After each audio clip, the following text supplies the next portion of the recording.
hablar según, ¿no es cierto? Según el CEDES, el protocolo del CEDES. ¿Está bien? Ustedes pueden utilizar ya como base el protocolo del CEDES. Si no lo tienes, yo les voy a pasar a ustedes lo que es ¿cómo puedo decir? El sitio, ¿no? Donde se encuentran, ya para que ustedes puedan ir a buscar, o si no, yo voy a buscar bajar, está bien, para enviarles directamente el manual, ya, el manual de CEDES, ¿está bien? Muy bien, entonces vamos a iniciar, vamos a ver si falta alguien. Vamos a esperar unos minutitos, un minuto, vamos a esperar un minutito y luego vamos a iniciar la clase, ¿ya? Así todos van a estar acá. Esperemos. ¿Okay? Vamos a ver quiénes están y quiénes faltan. A ver. Vamos a ver quiénes están acá. Están ingresando todavía. Los voy a silenciar.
Casi todos.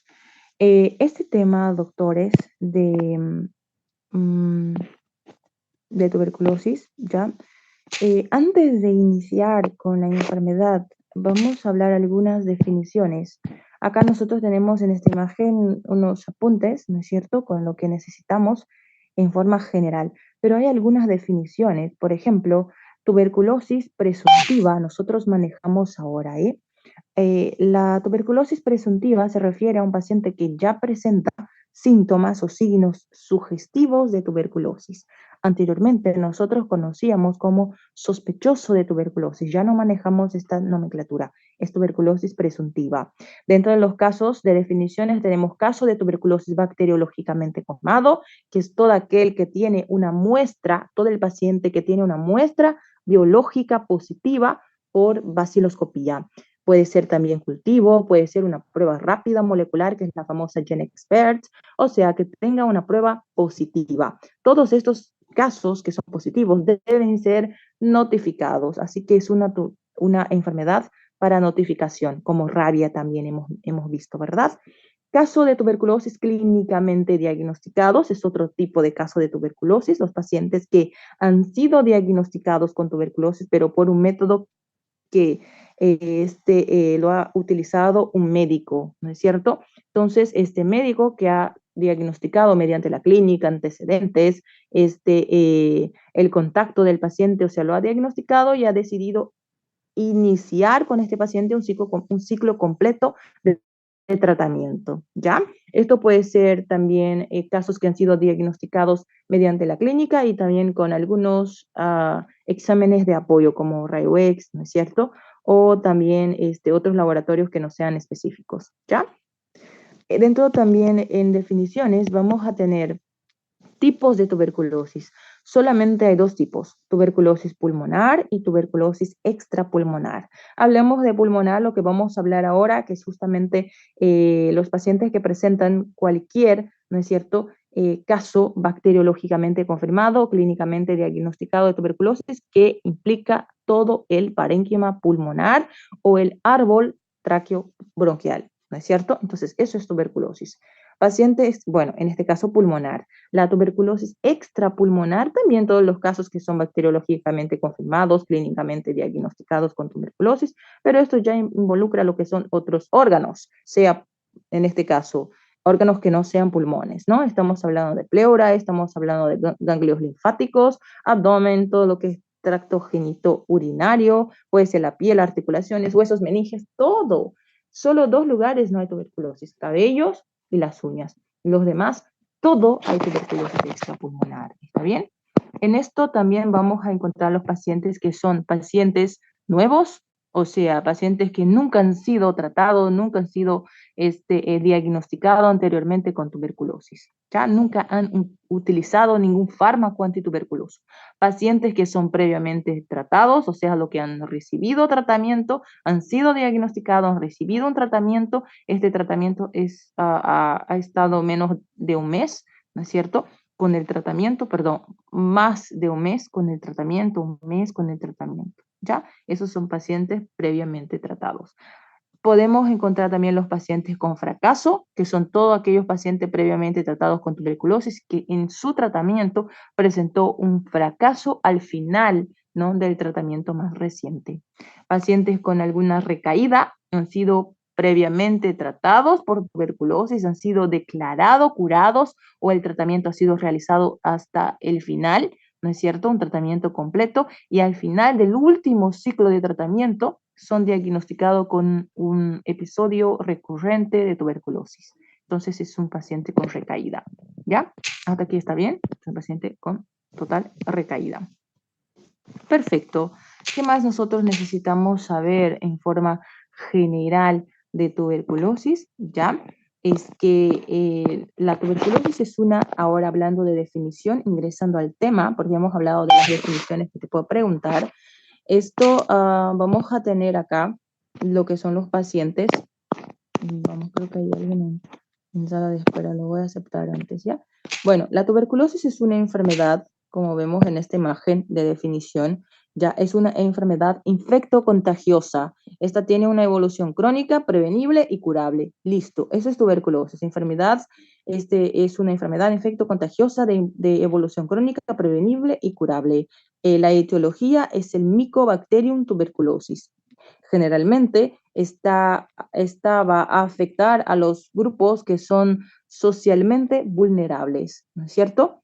Los pacientes que presentan esta enfermedad, la forma de transmisión es por vía aérea, es el paso del bacilo de una persona enferma a una persona sana. La vía es aérea, ¿no es cierto? El mecanismo de transmisión de la tuberculosis es de persona a persona. Esto puede ser mediante las gotitas de fluji al momento de hablar, de reír, de cantar, de toser, de estornudar. Entonces, hay algunos factores que van a presentar una intensificación, ¿no es cierto? Y una forma mucho más rápida de transmisión. Van a ayudar en la transmisión. ¿Cuáles son esos factores de transmisión que son favorables a la transmisión? La concentración de los bacilos, por ejemplo, es uno, la poca ventilación e iluminación en el lugar y también el grado de cercanía, el tiempo que se permanece con el enfermo.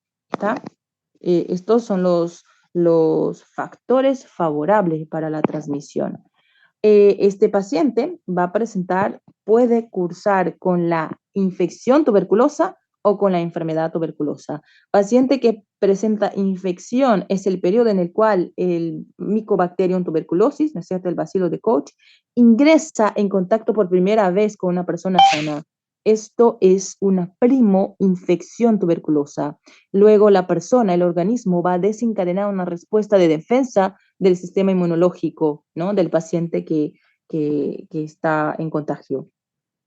Esto es infección, cuando el organismo presenta esta respuesta y luego no presenta ninguna sintomatología. Mientras que la enfermedad tuberculosa es cuando el paciente tiene, ¿no es cierto?, contacto, ¿no?, con el agente, con el Mycobacterium tuberculosis o el bacilo de Koch, y luego el sistema inmunológico no controla la infección o una reinfección tuberculosa. Entonces los bacilos comienzan a multiplicarse, se va a activar y va a producir lesiones en los órganos afectados. Y es ahí donde aparecen los síntomas y los signos. Entonces, cuando el paciente presenta la enfermedad, tiene los síntomas, los signos y los daños en los órganos afectados, mientras que la infección no, solo va a presentar el agente etiológico y el organismo va a empezar a producir, ¿cierto?, un buen mecanismo de defensa. ¿Y cuáles serían los síntomas y los signos específicos acá? Lo vamos a clasificar en síntomas generales, acá nosotros vemos algunos, y los síntomas específicos, ¿verdad? Los generales que cualquier paciente va a presentar puede ser la astenia, adinamia, la disminución de la fuerza muscular, esta es la astenia, adinamia, la pérdida de peso, fiebre, diaforesis, malestar general, la hiporexia, anorexia, todo esto estos son síntomas generales, mientras que el paciente que presenta síntomas específicos, como específico nosotros tenemos la tos, que es la tos con expectoración por más de 15 días, y claro, también vamos a tener la tos hemoptoica. Acá tenemos la hemoptisis, sangre, ¿no es cierto?, que proviene de los pulmones. La disnea, que es otra característica también de síntomas específicos. Pero la principal acá es la tos. Paciente que presenta tos, la persona que tiene tos con expectoración por más de 15 días es un sintomático respiratorio. Y esto es pregunta de examen. ¿Qué es un sintomático respiratorio? Te dice, ¿no?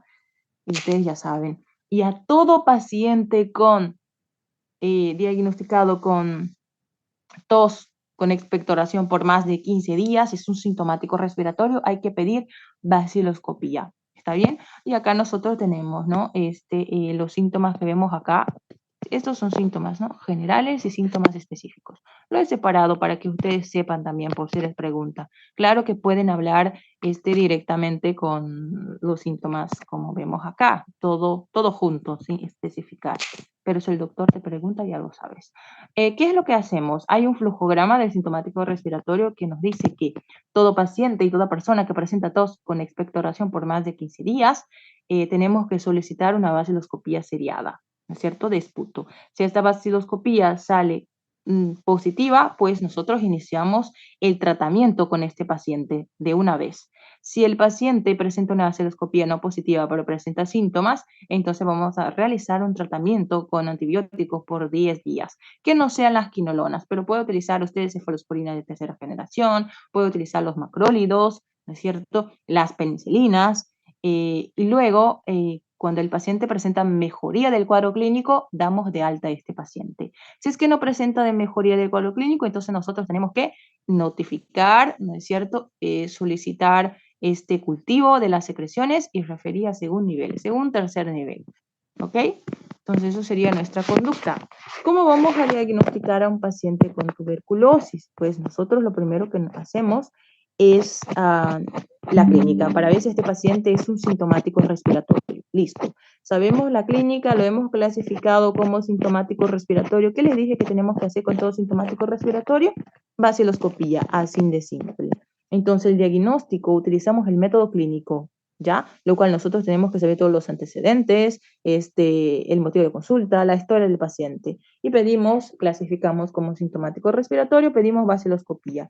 La vaciloscopía, doctores, es el método, ya la vaciloscopía del esputo o de la flema es el método de diagnóstico más fácil y accesible para este paciente. Nos permite identificar las fuentes de transmisión de la tuberculosis.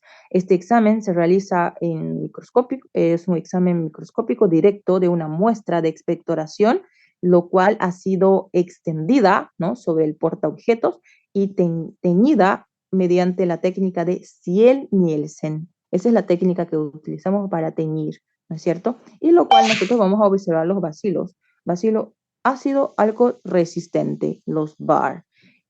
Hay una interpretación, a ver si tengo acá, ¿no?, para cambiarles la imagen y mostrarles la interpretación que nosotros utilizamos para justamente para eso, ¿no? ¿Dónde está? Voy buscando para mostrarles, pero mientras lo voy a hablar, ¿ya? Para que vean, los voy a pasar ahorita. Aquí tenemos la interpretación. No encontré todavía, pero voy a mencionarlos, ¿ya? En vaciloscopía hay en sus apuntes que les he enviado la interpretación y el reporte del resultado de la vaciloscopía. Si es negativo, ¿no es cierto? Cuando nosotros no observamos ningún bar, si es de 1 a 9, que sí ya decimos que el resultado es positivo, y luego lo clasificamos si es positivo una cruz, dos cruces o tres cruces. Esa es pregunta de examen, la interpretación de la vaciloscopía. Miren bien, la vaciloscopía ahora se necesita dos muestras. Antes nosotros pedíamos tres, ahora no, son dos muestras. La primera, ya, este, lo cual nosotros tenemos acá el momento del contacto, de la identificación del sintomático respiratorio. En este mismo momento ya pedimos una muestra, entregamos un envase para que nos pueda traer al otro día, ¿no es cierto? La segunda muestra. A la primera hora le decimos al paciente en ayuna que hay que colectar, ¿no? la muestra y traernos a la primera hora. Si en caso la primera vaciloscopía es positiva y el paciente no regresa con la segunda vaciloscopía, entonces nosotros tenemos que tratar a este paciente como tuberculosis. Normal lo tratamos, ¿ya? Entonces, esto es pregunta de examen. Lo vamos a tratar al paciente. Algo que también nosotros tenemos que llevar en consideración son las otras formas que nosotros utilizamos y los otros métodos que tenemos para diagnosticar. Uno es el cultivo. El cultivo es el método con mayor sensibilidad para diagnosticar a este paciente, pero el problema es que tarda bastante, por eso la primera opción es vaciloscopía, que utilizamos cultivo más que todo para seguimiento del tratamiento de la tuberculosis. Esto sí, nosotros utilizamos, ¿ya? Tenemos otro método también, que es un método de GenExpert, que es biología molecular. GenExpert es la prueba, ¿no? En reacción, es una reacción en cadena de polimerasa, es un PCR. Nosotros realizamos en tiempo real, ¿no es cierto? Es completamente automatizada. Nos sirve para detectar no solo el Mycobacterium tuberculosis, pero también la resistencia a la rifampicina. El resultado nos sale menos de 2 horas. ¿Cuáles son las muestras que nosotros utilizamos para poder identificar? Solamente esputo, muestra de tejido, que sería biopsia, y claro, líquido cefalorraquídeo. Esto de orina, heces, sangre, nada. Líquido pleural, nada. No utilizamos para poder diagnosticar a nuestro paciente. ¿Ok? Solo lo que nosotros hemos mencionado anteriormente. Ahora, doctores, ¿cómo nosotros vamos ya a comprobar este diagnóstico? Una vez que nosotros realizamos la vaciloscopía, hemos pedido cultivo, que también se puede pedir, o GenExpert, hay exámenes de imágenes que también nos ayudan a, más que todo, doctores, a saber si hay un compromiso pulmonar.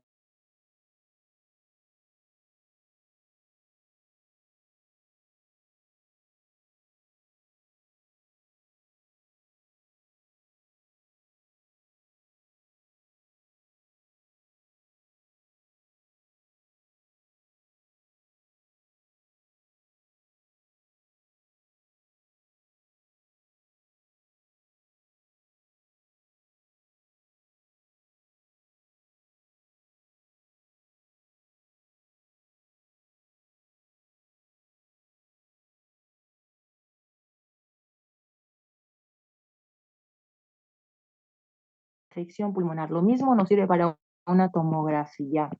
¿Ok? Ahora, hay otros métodos que utilizamos, pero eso ya es para diagnóstico de tuberculosis extrapulmonar. Esto ya va a ser según la localización. Tuberculosis ganglionar, por ejemplo, si es una tuberculosis peritoneal, si es una tuberculosis pleural, si es pericárdica, si es renal. Entonces vamos a pedir ADA, por ejemplo, o vamos a pedir biopsia, exámenes histopatológicos, cultivo de micobacterias, pedimos también orina, ecografía renal. Esto ya va a depender TAC, de dónde se encuentra la tuberculosis, o sea, el foco, ¿no es cierto?, de infección. ¿Está bien? Entonces, esto serían las características según extrapulmonar, según el lugar, ¿no es cierto? Alguien me ha preguntado acá, vamos a ver, hay bastantes preguntitas. Acá dice, si no, a veces nos corta y no les contesto, ¿no? Doctor, en mi centro hacía un tratamiento con antibióticos antes de pedir. Pues como les comenté, El tratamiento es cuando la vaciloscopía es, si hacían tratamiento con antibióticos, entonces el paciente no estaba con 14 días, ¿no? Si el paciente presenta tos con expectoración, según CEDES, ahora sí, en el hospital de ustedes hacían o algo, tiene que ver el criterio médico. Por eso que no llevamos mucho en consideración las prácticas, porque va mucho criterio médico. Yo les hablo según CEDES, según protocolo. ¿Está bien? Entonces vamos a contestar según los protocolos. Paciente que es sintomático respiratorio es vaciloscopía. Si la vaciloscopía es positiva, tratamiento. Si no es positivo, iniciamos este tratamiento con antibióticos. ¿Ya? Muy bien. Doctora, Jennifer nos ayuda a ver si hay resistencia de la rifampicina. Solo rifampicina. Nos ayuda a ver, según, ¿no es cierto? Nuestro reporte es Mycobacterium y tuberculosis en este caso, ¿no es cierto? La gente y también la resistencia a la rifampicina. ¿Ya? Esto es GenExpert. La prueba de la tuberculina, claro, la prueba de la tuberculina o la prueba de Montox, ¿no es cierto? Que es justamente la introducción de 0,1 en este caso de tuberculina, ¿no? También se utiliza. El problema es que ustedes saben que a veces los pacientes que recién han sido vacunados pueden presentar, ¿no es cierto?, algunas alteraciones. Así que podemos utilizar también la prueba de la tuberculina, aunque no es nuestra primera opción, que sería el test de Montox, ¿no es cierto? Puedes realizar, doc, no pasa nada, está bien. Si en tu centro cuenta con esto, muy bien, ¿ya? A veces no tenemos el agente, ¿no? Entonces, no lo hacemos, pero sí es una prueba, ¿ya? CEDES no toma mucho en consideración, por eso no les he mencionado, pero existe y está bien que lo digas. Bueno, el tratamiento, una vez el paciente diagnosticado, tiene que cumplir con algunos requisitos. Este tratamiento tiene que ser asociado, prolongado, en una sola toma, supervisionado, controlado, en dosis kilogramo peso día, ¿no es cierto? O sea que a eso nosotros llamamos los DOTS, ¿verdad? Lo cual los profesionales de salud que son designados a este tratamiento, a este tipo de, de asesoramiento, de trabajo, tienen que supervisionar el tratamiento de tuberculosis. Ese tratamiento tiene que ser supervisionado, ya que hay un gran índice de resistencia y una vez que el paciente es resistente es mucho más gasto y mucho más moroso el tratamiento, ¿no es cierto? Hay riesgo de pues no encontrar y no haber medicamentos que sean sensibles, por eso es bueno cuidar que no presenta resistencia. Asociado quiere decir que tenemos que utilizar mínimamente 4 medicamentos antituberculosos para evitar la selección de las cepas. Ustedes saben que las cepas están en diferentes estadios, ¿no?, de evolución y el tratamiento tiene que ser asociado para poder llegar a todos los estadios que se encuentran las diferentes cepas, ¿no?, de este agente. Prolongado tiene que durar mínimamente 6 meses para lograr eliminar todas las poblaciones bacilares, ¿ya? Y tiene que ser en una sola toma, porque la acción terapéutica es mucho, o sea, es mayor cuando los medicamentos son administrados en forma conjunta, ¿ya? Y la ingesta de los alimentos tiene que ser separada de la toma de los fármacos. Tiene que ser supervisionado para poder garantizar la toma y cumplimiento del tratamiento hasta la finalización, ¿no?, de todo el tratamiento, ¿ya? Para que nosotros podamos decir que el paciente se encuentra en una condición de curado y tiene que ser controlado. ¿Qué quiere decir? Que hay que pedir vaciloscopías mensuales a partir del segundo mes de tratamiento y cultivo pedimos al cuarto y al quinto mes de tratamiento, ¿ya? Muy bien. Y la dosis que tiene que ser kilogramo peso día, esto para poder también evitar una sobre o una subdosificación. Entonces se debe ajustar, ¿no es cierto?, la dosis de acuerdo a kilo peso del paciente. Y claro, cada control mensual. ¿Ya? Esto nosotros lo hacemos. Y ustedes saben cómo y cuáles son los el tratamiento acá. ¿Cuál sería? ¿No? Bueno, el tratamiento acá nosotros vamos a realizar simple y sencillo. Antes teníamos esquemas. Miren bien, les he enviado unos apuntes a ustedes, ¿verdad? Y ahí está el tratamiento, esquema 1, 2, 3. Doctores, no está mal, si ustedes lo memorizan, está muy bien. Algunos doctores lo van a preguntar, Pero ahora, según las últimas actualizaciones, que pues ya hace mucho tiempo, estamos hablando de casi 4 años, desde 2019 ha sido implementado esto, ¿no? El tratamiento es solo un esquema y los medicamentos de primera línea es isoniazida, rifampicina, ethambutol, pirancinamida, streptomicina, ¿no es cierto? Esos son los fármacos de primera línea. La isoniazida, que viene en tabletas de 100 miligramos, la dosis es 5 miligramos kilo peso, la rifampicina, la dosis es de 10 miligramos kilo peso, el etambutol es 15 miligramos kilo peso, la piracinamida es 25 miligramos kilo peso, la streptomicina es 15 miligramos kilo peso. Todos son oral, excepto la streptomicina, que es intramuscular. En esta última actualización, la streptomicina está como medicamento de segunda línea también, ¿no es cierto? Para el tratamiento de tuberculosis, nosotros vamos a utilizar y vamos a tener dos fases. La fase intensiva, una fase intensa, que es la fase intensiva, lo cual nosotros utilizamos rifampicina, isoniazida, piracinamida y etambutol. Estos 4 fármacos son 52 dosis, 2 meses de tratamiento. Y luego pasamos a la fase de continuación, que son 2 fármacos, risoniazida y isoniazida, perdón, isoniazida y rifampicina, los 2 fármacos, isoniazida y rifampicina. Son 4 meses de tratamiento, totalizando 104 dosis. Esto es el tratamiento de tuberculosis, no hay otro. O sea, de primera línea, ¿no? En nuestra actualidad. O sea, hay otros, pero eso ya va a ser según la resistencia del paciente. Este es nuestro tratamiento de primera elección, nuestro tratamiento de primera línea. Cuando un paciente es positivo para baciloscopía, utilizamos este. Ah, doctora, pero yo he visto que acá manejan esquema 1, esquema 2, esquema 3. Por ejemplo, el 3 es el pediátrico, lo cual no había etambutol y pacientes embarazados. Ya no hay, doctores, ya no hay. Ahora es un esquema. Primera fase, fase intensiva. Voy a volver a repetir. Rifampicina, isoniazida, piracinamida, etambutol. 52 dosis. Termina la fase intensiva. Vamos a fase de continuación. 4 meses. 104 dosis, 2 fármacos. Que es isoniazida y rifampicina. Listo. Esto es nuestro tratamiento. Paciente embarazada, ese es el esquema. Paciente con diabetes, ese es el esquema. Paciente con VIH, ese es el esquema. Paciente con lactancia, ese es el esquema. Ese es el esquema de tratamiento. Paciente que utiliza anticonceptivo, también. Paciente con diabetes, todos, todos.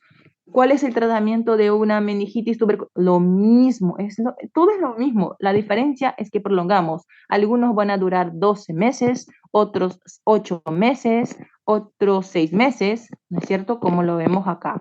Entonces, doctores, ese es el tratamiento de la tuberculosis. ¿Está bien? Lo que nosotros tenemos que saber son esos fármacos, ¿verdad?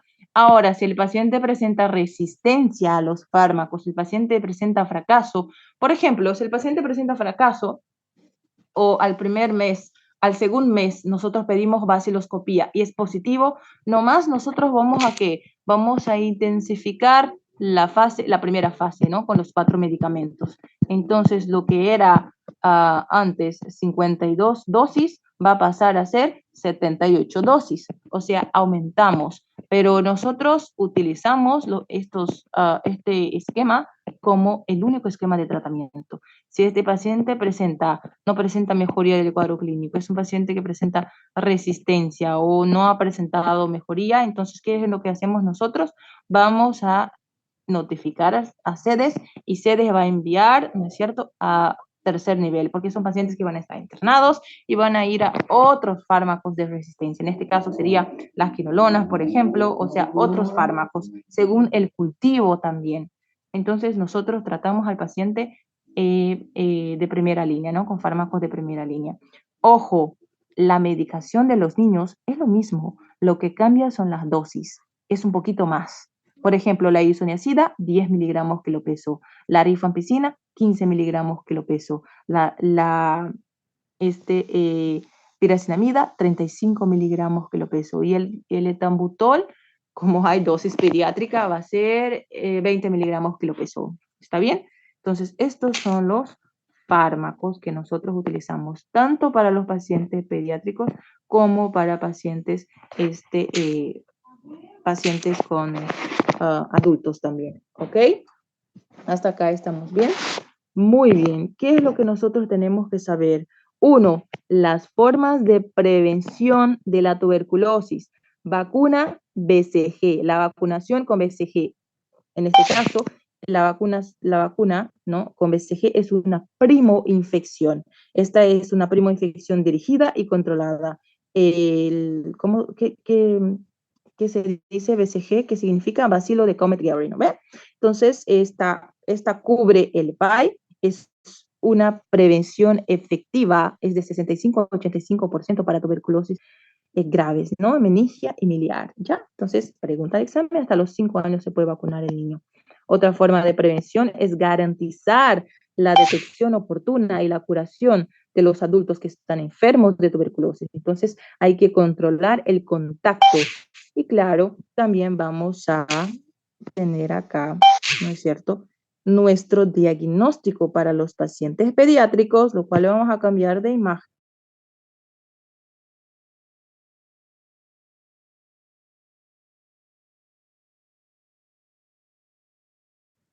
Me avisan, por favor.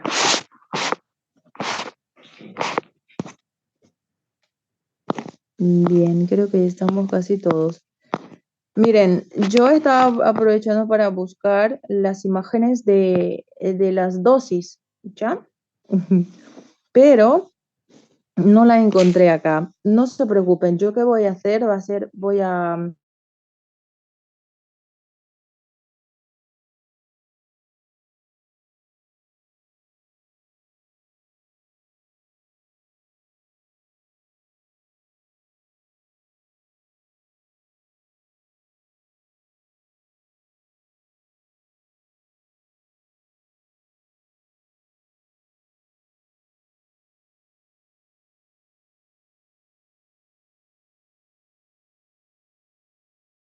Luego realizamos vaciloscopía en los adultos, ¿verdad? Pero en pediatría no. En pediatría necesitamos estos criterios, esta tabla, donde tenemos acá 1, 2, 3, 4, 5, 6, 7 criterios, como lo vemos acá, para poder diagnosticar a nuestro pacientito pediátrico. Esto necesitamos. Esto es pregunta de examen. Diagnóstico de tuberculosis en niños menores de 5 años, acá lo tenemos. Así de simple, tenemos que hablar todos estos parámetros, ¿ya? Y cada uno que ustedes ven acá hay puntaje. Y los puntajes, para poder decir que el paciente presenta tuberculosis como diagnóstico de certeza e iniciar el tratamiento, tiene que ser mayor a 7 puntos, como lo vemos aquí, ¿ok? Entonces, esto sería diagnóstico. El tratamiento de los pacientes pediátricos es lo mismo, ¿ya? Es lo mismo. Podemos utilizar también, como les he mencionado, la tuberculina que tiene acá, ¿no es cierto? El PPD, que se utiliza con la administración de tuberculina. Esto tiene que ser igual o mayor a 10 milímetros, ¿no? En pacientes, en este caso, que tenga BCG. Y el resultado va a ser entre 24 y 48 horas. El tratamiento es lo mismo, por 6 meses, rifampicina, isoniazida, piracetamida y tambutol, en este caso la primera fase, ¿ya? Y la segunda, que es la de continuación, va a ser los dos fármacos, ¿verdad? 104 dosis, isoniazida y rifampicina, ¿ok? Los 4 meses. Los niños generalmente tienen algunos factores de riesgo para desarrollar la enfermedad. Esto sería como factor de riesgo el VIH-Sida, ¿no? Desnutrición o algún contacto con la persona infectada. Cuando los niños presenta contacto con una persona, el madre, el padre, algún familiar que cuenta con la enfermedad, están infectados, nosotros hacemos la prevención, ¿no? Y la prevención, además, ¿no es cierto?, que hemos hablado de la vacunación en todos los niños recién nacidos, tenemos acá la quimioprofilaxis. o también llamada terapia preventiva. Esto consiste en la administración de isoniazida a todas las personas con riesgo de desarrollar la enfermedad tuberculosa. Está destinada principalmente a los pacientes que les he mencionado, a los menores de 5 años de edad, que han tenido contacto muy cercano con tuberculosis pulmonar, ¿ya? En este caso, no de una forma exclusiva. La finalidad de la quimioprofilaxis es justamente evitar la infección, ¿no es cierto?, en aquellas personas que no están infectadas o disminuir también el riesgo de desarrollar la enfermedad tuberculosa en los que ya están infectados. ¿En qué casos y cuál es la población de riesgo? Uno, menores de 5 años con contacto con tuberculosis pulmonar, niños con VIH o niños con peso inferior a 25 kilos. Casos con VIH también, ¿no es cierto?, que independientemente del peso, que sea mayor o menor a 25 kilos. Los pacientes que son inmunosuprimidos, trasplantados, renales, que presentan lupus eritematoso, artritis reumatoidea, coleangio, en este caso va a ser la colagenopatías, ¿no es cierto?, que nosotros mencionamos. La duración del tratamiento de la quimioprofilaxis es de 6 meses. La administración es de isoniazida 10 miligramos kilo peso. ¿Ya? La dosis máxima de la isoniazida es 300 miligramos, ¿ok? En todos los pacientes utilizamos 10 miligramos kilo peso, excepto en los niños que presentan VIH con un peso menor a 25 kilos, pacientes que son inmunosuprimidos. Ahora hubo una actualización en la isoniazida, antes era 5, ¿no? Ahora es 10 miligramos kilo peso. Manejamos de 5 a 10 miligramos kilo peso en casos especiales, como les he mencionado. Quienes no deben recibir la quimioprofilaxis con isoniazida son los pacientes que son portadores de tuberculosis activa, que ya necesitan o ya están realizando la terapia, ¿no es cierto?, de los fármacos, pacientes con antecedentes de daño hepático, en este caso que sea un daño hepático secundario a isoniazida, o pacientes que son multidrogo resistente o que sea resistente a la isoniazida, ¿no es cierto? Entonces esos pacientes no iniciamos con profilaxis, nosotros directamente iniciamos el tratamiento.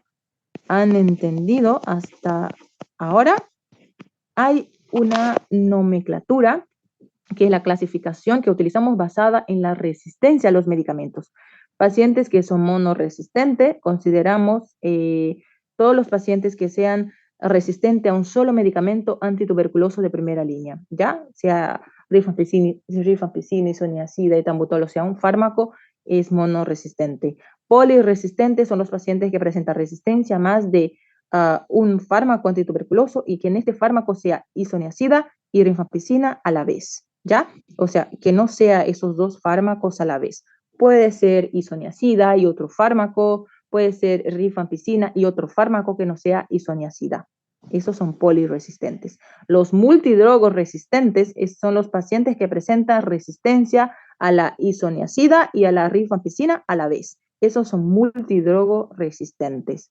Y los pacientes que son extensamente resistentes son los pacientes que presentan una resistencia de forma conjunta a isoniazida y rifampicina, ¿ya? Y que además también presenta resistencia a cualquier fluo, en este caso, fluoroquinolona, ¿ya? Entonces estamos hablando de los tratamientos de segunda línea. ¿Cuáles son los tratamientos de segunda línea? Canamicina, micacina, capreomicina, esos son tratamientos inyectables de segunda línea. Si el paciente presenta resistencia a estos fármacos, entonces decimos que el paciente es ¿no es cierto? O bueno, en este caso va a ser extensamente resistente. ¿Ok? ¿Han entendido la clasificación de los resistentes, verdad? Muy bien. Bueno, acá nosotros tenemos las complicaciones principales de los fármacos que es conocido como RAFA. A veces hemos hablado, ¿no?, con Gaby. RAFA, que es reacciones adversas a fármacos antituberculosos, es decir, cada fármaco tiene su reacción, por ejemplo, ototóxico, hepatotóxico, los fluidos, naranjado, ¿no? Otros presentan más alteraciones gastrointestinales. Esas son reacciones que todos los fármacos tienen, ¿no es cierto?, y presentan según el tratamiento que recibe el paciente. ¿Está bien? Perfecto. ¿Qué más le puede preguntar a ustedes acá? Tolle de Kaplan, que es el diagnóstico, ¿no es cierto?, de los pacientes pediátricos. un paciente que es clasificación según la resistencia, que lo hemos mencionado, eso también. Los fármacos, también lo hemos mencionado, los antituberculosos. Alguien tenía una duda que no he leído porque había preguntas y creo alguien ha preguntado el anterior el momento que estábamos hablando. ¿Les he contestado a todos? Me avisan, ¿ya? Por favor. Y si tienen alguna duda, también me avisan. ¿Todo bien? Me avisan que ahorita esto sería lo principal que tenemos que saber, todo lo que es de tuberculosis. Qué largo ese tema, ¿no? Vamos a ver si alguien tiene alguna duda. Vamos a alistarnos para leer. Vamos a ver un tema más hoy, ¿está bien? Que es leishmaniosis. Bueno, este resumo, ya que es un repaso en realidad, un resumo, es el mismo tratamiento, doc. Para los pacientes con VIH es el mismo tratamiento. Entonces, para todo, como les he mencionado al principio de la clase, ¿no? Pues esto va a depender bastante, entre 8 o 12 meses. Esto también depende mucho de la respuesta de los fármacos y tan cual está el conteo, ¿no es cierto?, de los linfocitos TCD8, TCD4, ¿ya? Entonces, este tratamiento en este caso es con especialidad, ¿no es cierto? O sea, manejamos ya, generalmente los pacientes con VIH van a complicarse con tuberculosis, ¿no? Entonces, siempre a los pacientes también con tuberculosis se realiza una prueba de VIH, ¿ok? Sí, Doc Nayara, pero no está este, eh, en el tratamiento de los niños, ¿verdad?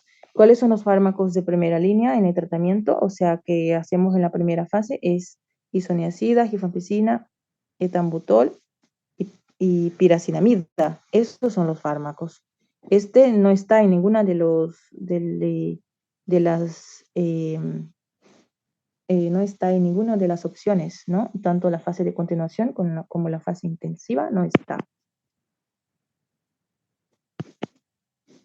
También, y porque ahora se maneja más como fármaco de segunda línea.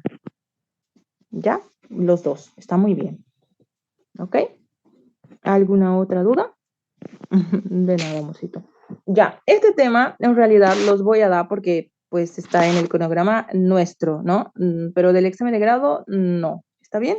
Entonces es más que todo para hacerles recuerdo que les puedo preguntar. He visto algunas veces, le he sacado lo que es COVID. Esto no lo vamos a ver porque ya no hay pandemia, ya no estamos tampoco en cambios como en números, o sea, en casos, no han aumentado los casos de IRA, por ejemplo, tampoco hay reportes de casos con COVID, así que no lo vamos a ver, ¿ya? Lo vamos a ver porque, bueno, ya está ya, así que vamos a ver esto, ¿ya? Esto nos puede preguntar, como más que todo, etiología. Ya que es un parásito, como nosotros vamos a ver, es un parásito que es un protozoario, ya es intracelular, y esto es el parásito del género Leishmania, por eso es leishmaniosis, ¿ya? La transmisión acá es mediante la picadura de un mosquito, en este caso hacia una mosca, ¿no? Esta mosca que se encuentra en lugares tropicales, más que todo. Estamos hablando de Brasil, de Bolivia, también lo que hace frontera, ¿no?, con los países que hacen frontera con Amazonía, también puede estar en poca incidencia, ¿no?, en Perú, los países tropicales y subtropicales. Esta mosca que hace parte de la familia Luz, aquí tenemos, ¿no es cierto?, este nombre, que es un poquito raro, pero es Lutzomia, ¿no es cierto? Es el responsable por la transmisión. El ciclo, ya, de este parásito es similar a lo que es de Chagas, del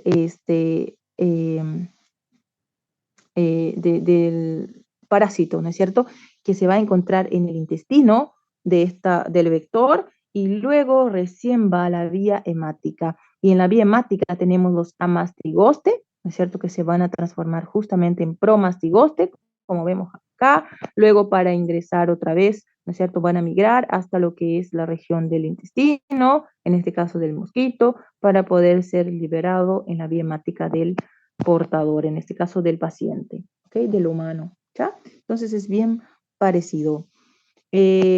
¿Qué es lo que nosotros tenemos que saber acá? Pues las formas, solo vamos a tener tres formas. La forma cutánea, como vemos acá, y la forma mucosa, en este caso que va a afectar tabique, ¿no? Y la forma visceral. La visceral es justamente la Leishmania Donovani, ¿ya? Estos dos tipos, estos dos que vemos acá, Donovani y Lymphantum, que vemos acá, son las que van a ocasionar, los parásitos que ocasionan la visceral. ¿Está bien? Acá tenemos los dos. ¿Y cuáles son las características? Bueno, en la cutánea, como vemos acá, tenemos las formaciones, ¿no es cierto?, de lesiones que van a durar, que van a presentarse de forma, ¿no?, y de tamaño, que va a ser de 0,5 a 3 centímetros. Estos son lesiones que con bordes, ¿no?, bien delimitados, son lesiones en flor, son úlceras. ¿Ya? Al inicio es pápula, luego nódulo, luego úlcera. No presenta dolor, no presenta prurito, tiene exudado porque es sucia en su interior, como vemos acá, y los bordes están sobrelevados, ¿no? Lesiones en flor, como decimos.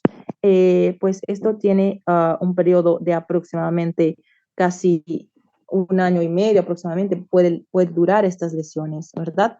Y luego ya se puede presentar de una forma reincidivante, o sea, volver otra vez a presentar lo que son las pápulas, los nódulos y luego las lesiones ulcerosas, ¿ya? La forma que es mucosa, tenemos también acá lo que es la congestión nasal, son manifestaciones locales, en este caso hemorragia, congestión nasal, destrucción del cartílago nasal. Vamos a ver la cicatriz y la lesión en cruz de Scomel, que es frecuente, y esto va a presentar en el paciente alteraciones como disfonía, dificultad respiratoria, odinofagia, ¿no es cierto? Y claro, la lesión en el tabique. Entonces hay un compromiso acá respiratorio, ¿no es cierto? Pues, pudiendo llevar al paciente a un proceso de aspiración, ¿no? Entonces es bien complicado, ¿ya? Y la que es de tipo visceral, vamos a tener alteraciones sistémicas, como vemos acá, ¿no? Tenemos fiebre, malestar general, hepatomegalia, esplenomegalia, alteraciones como linfadenopatías generalizadas. El paciente va a presentar algunos procesos de hemorragia espontánea, gingivorragia, epistaxis, como vemos, abdomen globoso, edema, ¿no es cierto?, que también puede estar presente, pancitopenia, hemograma. Pero el diagnóstico, doctores, lo vamos a ver. Vamos a pedir hemograma, lo cual vemos eosinofilia, es un parásito, excepto en la visceral, lo cual vamos a ver también pancitopenia. Y vamos a utilizar la famosa reacción de Montenegro. Esto es el diagnóstico, lo cual nosotros inyectamos el paciente, ¿no es cierto?, leishmania en forma subcutánea, esperamos entre 48 a 72 horas, vamos a delimitar, ¿no?, en el brazo, en el dorso del brazo, el tamaño, ¿no? En este caso es un tamaño de 5, ¿no es cierto?, centímetros, y esperemos a que presente reacción cutánea. Si presenta, entonces es positivo, ¿ya? Iniciamos tratamiento. El tratamiento es realizado intrahospitalario bajo observación del paciente por los efectos colaterales. Tenemos acá lo que es el atmonial, ¿no es cierto? Es el glucantine, ¿ya? Utilizamos 20 miligramos kilopeso para los pacientes que presentan la forma cutánea y mucosa, y los que es visceral puede llegar hasta 50 miligramos, ¿no es cierto? Y realizamos el tratamiento por 30 días, o sea, un mes. Puedo extender un poquito más. Hay efectos colaterales, náuseas, vómitos, alteraciones como cutáneas, ¿no?, en el paciente, compromiso del estado del paciente, o sea, malestar general. Por eso es que nosotros hacemos en observación. En caso de que presente resistencia, utilizamos anfotericina B de 0,1 de 0,5 a 1 miligramo kilopeso, ¿no? El mismo tiempo, un mes de tratamiento, pueden llegar hasta 2 meses según la efectividad y resistencia del paciente, ¿ya?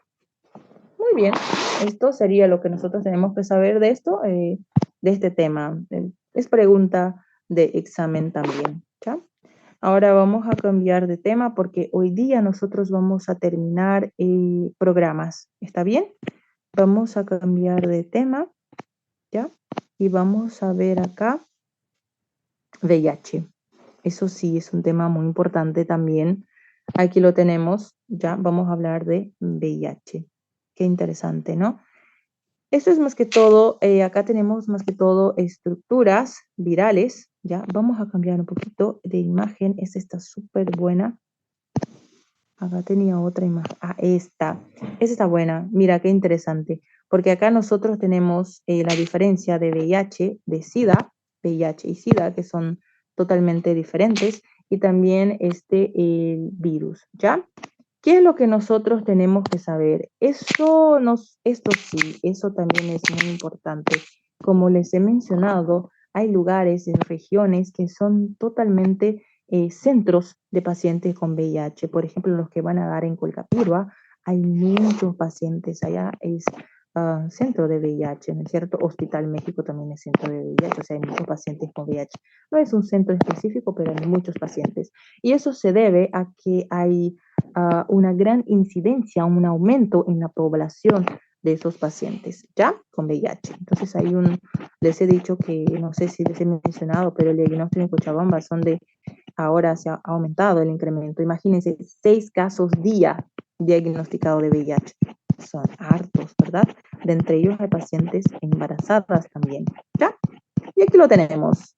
Bueno, ¿qué es el VIH? Como les he mencionado, el VIH es diferente de SIDA, ¿ya? El VIH es el virus de la inmunodeficiencia humana, mientras que la SIDA es el síndrome, ¿no es cierto?, que está presente en los pacientes que son portadores de VIH, es el síndrome de la inmunodeficiencia humana. Este virus, ya de la inmunodeficiencia humana, pertenece justamente a la familia de los Retroviridae, ya es el virus del VIH, lo cual tenemos el VIH tipo 1 y tipo 2. El tipo 1 que vemos acá tiene el tipo 2 tiene menor virulencia que el tipo 1, ya el tipo 2 tiene una evolución mucho más lenta y está menos relacionado a lo que es la transmisión, ¿no? Materno-infantil de forma vertical. El VIH-1 no, es mucho más virulento, tiene una evolución mucho más rápida y está relacionado a lo que es la transmisión vertical de madre-hijo. Las vías de transmisiones que tenemos acá frecuentemente es la sexual, la principal, ¿no es cierto? La vía sexual, pero también puede ser de forma vertical, de madre a hijo, transplacentaria, o pues puede ser mediante la lactancia materna, puede ser postparto o también perinatal, ¿ya? Otras formas de transmisión es el contacto y división, ¿no es cierto?, de jeringas o materiales que estén contaminados, ¿no es cierto?, con el virus. En eso puede ser el hecho de compartir las jeringas, por ejemplo, en el acto de drogadicción, ¿ya? O pacientes que cuentan también con accidentes laborales. Esto también puede ser. Acá las características de VIH tipo 1 y VIH tipo 2, donde son más endémicos, como vemos en nuestra imagen, y cuáles son las características y virulencia de cada uno, ¿ya? Acá en nuestra realidad cualquier uno de los dos puede estar presente. Y cuando hablamos de la fisiopatología o de la patogenia de estos virus, sabemos que hay una afinidad hacia las células, a los receptores CD4, CD8. También puede ser los linfocitos y los macrólidos, ¿no? Esto va a causar la destrucción de todo lo que son las células blancas, la célula de defensa del organismo y como consecuencia de esta destrucción, el paciente va a presentar una inmunidad baja, o sea, el organismo va a estar vulnerable a otras infecciones, agentes infecciosos oportunistas. Y esto va a disminuir lo que es el crecimiento ya de las células de defensa, aumentando así el crecimiento de las células cancerígenas, y claro, del organismo, llevando a lo que es un síndrome de deficiencia humana, llevando a lo que es SIDA, ¿no? Este virus que va a ingresar al organismo va a presentar diferentes fases de replicación, ingresa al organismo y esto se va a manifestar en la primoinfección que se manifiesta entre las 3 a 6 semanas después de la infección. Hay un periodo de ventana que pregunta el examen que es de 90 días, 3 meses, ¿no es cierto? Claro que el paciente puede presentar diferentes tipos de manifestaciones. Esto va a depender un poquito de la, ¿cómo puedo decirles? De la inmunidad de cada paciente, de la virulencia de cada virus, ¿no? Tenemos el estadio 1, 2, 3 y 4 según OMS, lo cual nosotros clasificamos el paciente en formas diferentes de la enfermedad: asintomático, enfermedad leve, enfermedad avanzada y enfermedad grave, ¿no es cierto? La enfermedad grave ya consideramos que el paciente tiene SIDA, ¿ok? En el estadio 1, que la mayoría de los pacientes se encuentra, es totalmente asintomático. El paciente lo que va a presentar aquí quizá va a ser una linfadenopatía generalizada. Son nódulos generalizados en diferentes lugares. Esos son eh, nódulos que no presentan dolor, son de aproximadamente 1 centímetro a 2 centímetros, y luego después de aproximadamente 3 semanas, un mes, estos van a desaparecer, ¿ya? Ahora, los pacientes que sí se encuentran con la enfermedad leve ya viene con alguna clínica. Entre ellos están las infecciones, porque son oportunistas. Tenemos lo que es el herpes zóster, ¿no es cierto? Son alteraciones como dermatitis, que también están presentes, las infecciones por hongos, que están más que todo en las uñas y en la piel, y claro, el paciente va a presentar una pérdida de peso, ¿está bien? Ahora, en el estadio 3 ya es la enfermedad avanzada, lo cual el paciente, además de la pérdida de peso que nosotros hemos mencionado, este paciente va a presentar la candidiasis oral, este paciente va a presentar la tuberculosis pulmonar, este paciente puede presentar alteraciones como sobreinfecciones bacterianas, como neumonía, meningitis, este paciente va a presentar lo que es la fiebre persistente, que no tiene ninguna explicación, y claro, la diarrea, ¿ya? Esta diarrea es una diarrea crónica por más de un mes. Ahora, cuando el paciente ya se encuentra en el estadio 4, es la enfermedad grave. Esta enfermedad grave ya es SIDA. O sea, acá viene el sarcoma de Kaposi, viene enfermedades virales como citomegalovirus, el herpes, perdón, zóster, acá hay alteraciones extrapulmonares, tuberculosis extrapulmonares, tuberculosis pulmonar. Acá el paciente presenta compromiso del sistema nervioso central. Este paciente puede cursar con neumonía. El agente principal acá puede ser el Pneumocystis carini. Y claro, la triada, que es la fiebre, ¿no es cierto?, junto con la diaforesis por más de un mes sin causa específica, la diarrea también crónica por más de un mes sin causa específica, y la pérdida de peso. Esto es SIDA, ¿está bien? El paciente ya presenta SIDA. ¿Y cuáles son las características, ¿no?, para el diagnóstico? Bueno, los pacientes que cursan con esta enfermedad presentan algún factor de riesgo, ¿verdad? Y los factores de riesgo que tenemos acá es la promiscuidad, la no utilización del condón, ¿no es cierto? Hijos de madre VIH positivo que ya han sido diagnosticadas, pacientes que presentan hábitos y costumbres nocivos. Estamos hablando de drogadicción, de tabaco, alcohol, histórico familiar, enfermedades de transmisión sexual. Todo eso son factores de riesgo, doctores, así que nosotros identificamos también los factores de riesgo en el paciente, ¿no es cierto? Y según la clínica que va presentando el paciente, nosotros vamos clasificando y diagnosticando. Para hacer el diagnóstico de un paciente con VIH en embarazadas, nosotros necesitamos una prueba rápida. Listo, una prueba rápida, ¿ya? Para hacer ya iniciamos tratamiento. Y para hacer el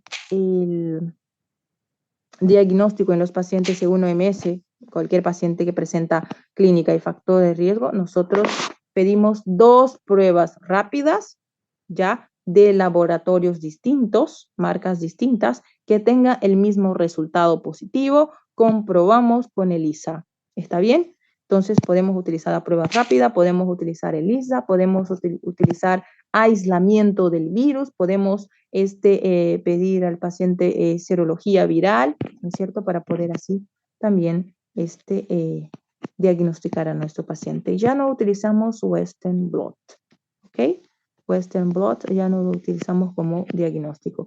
Después que diagnosticamos al paciente, vamos a clasificar, vamos a pedir hemograma, conteo de CD4, CD8, vamos a ver cómo y cuánto están las células, ¿verdad? De defensa del organismo. Si está mayor a 500, si está menor a 500, si está menor a 300, 350, para así poder iniciar el tratamiento con los TARF, ¿no es cierto? Los medicamentos antirretrovirales. Podemos utilizar los inhibidores de la transcriptasa reversa análogo, ¿no es cierto? Y los inhibidores de la transcriptasa reversa no análogos.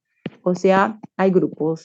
Dentro de los análogos tenemos la estabudina, tenemos la lamivudina, que son muy famosos y conocidos, tenemos el tenofovir. Dentro de lo que son los no análogos vamos a tener la nevirapina, que se utiliza bastante, el ritonavir, que también se utiliza mucho, el efavirenz, ni qué decir, ¿verdad? Para el tratamiento. ¿Y cómo realizamos el tratamiento de los pacientes? Súper sencillo. Acá tenemos una imagen, ¿ya? De los fármacos y las dosis que ustedes pueden utilizar. Aquí está. Y esto son los TARFs, ¿no es cierto? Los antirretrovirales para VIH disponible. Acá tenemos lo que les he mencionado, ¿no? Los inhibidores de la transcriptasa reversa análogos y los inhibidores de la transcriptasa reversa no análogos, los inhibidores de la proteasa y los inhibidores de integrasa. Son mecanismos de acción, ¿no es cierto? Cada uno en su grupo. Pero para el tratamiento, o sea, estándar que tenemos, el famoso TEL, tenofovir, efavirenz y la mibudina, ¿ya? Entonces, acá nosotros tenemos la mibudina, ¿no? La dosis es de 300, 150 a 300. Para utilizar en el tratamiento utilizamos 300, ¿ya? La mibudina, tenofovir y efavirenz, o sea, TEL. Tenofovir, 300. Efavirenz, tenemos 600 efavirenz, mira, y la mibudina 300, ¿ya? Esto sería el tratamiento que utilizamos nosotros para los pacientes, ¿no es cierto?, que están diagnosticados con VIH, ¿está bien? Esto sería nuestro tratamiento, si nos pregunta para nuestro examen de grado.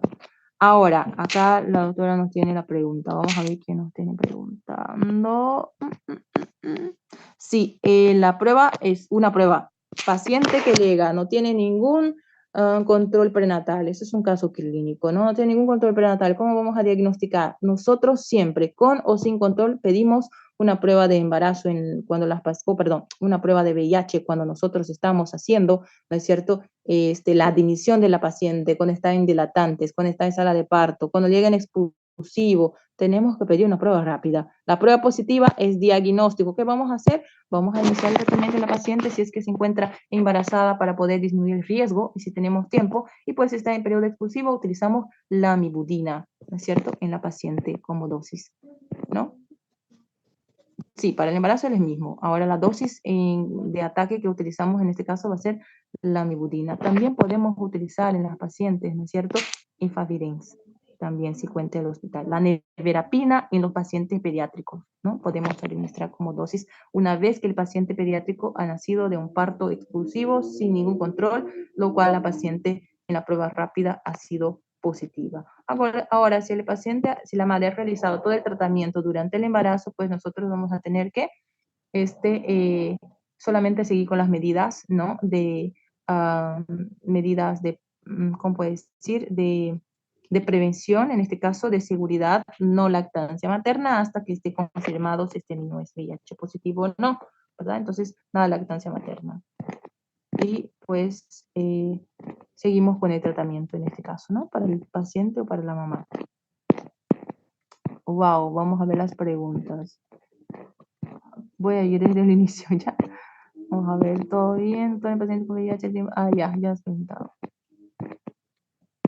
Claro, o sea, en base a los laboratorios, la carga viral, eso es para tuberculosis, ¿no? Doctora, que has preguntado.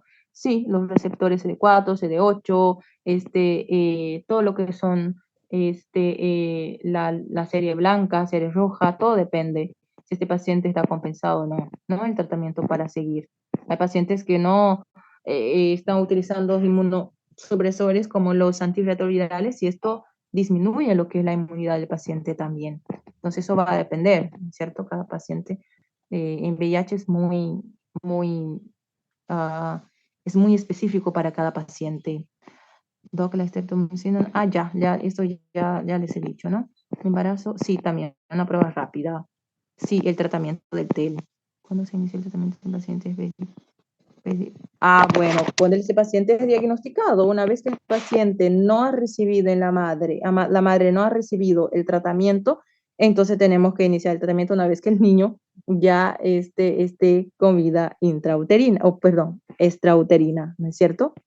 No, el tratamiento que se puede utilizar en los pacientes pediátricos es la mibudina, Enfavirex, nevirapina. Acá utilizamos la asociación de nevirapina y la mibudina, pero puede utilizar todos los demás que se puede utilizar en el embarazo para el niño, es el mismo, ¿ya? Se puede utilizar. Vamos a ver otra pregunta. Claro que sí, claro que los fármacos, claro que son teratogénicos. Por eso que nosotros utilizamos la mibudina, utilizamos el tenofovir y utilizamos el Favirex, ¿no es cierto? Por ejemplo, los fármacos que nosotros tenemos como Raltegravir, Darunavir, por ejemplo, Atazanavir, esos fármacos son teratogénicos, no está indicado. Por eso utilizamos el TEL, ¿no es cierto? ¿Qué más? Vamos a ver dónde estaba. Doc podía, claro, yo les voy a escribir el tratamiento acá, ¿ya? Para que ustedes lo tengan. El esquema uno entonces es para todo menos. No hay esquema uno de tratamiento. ¿Cuál es cuál es el esquema uno? Les voy a escribir el esquema, ¿ya? Acá, mira, tengo 300, acá está. Esto es 1, ¿no? Acá abajo.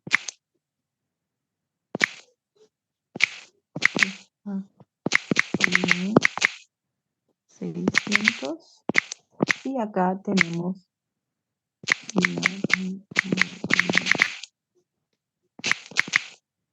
este es el esquema de tratamiento de los pacientes. ¿Está bien?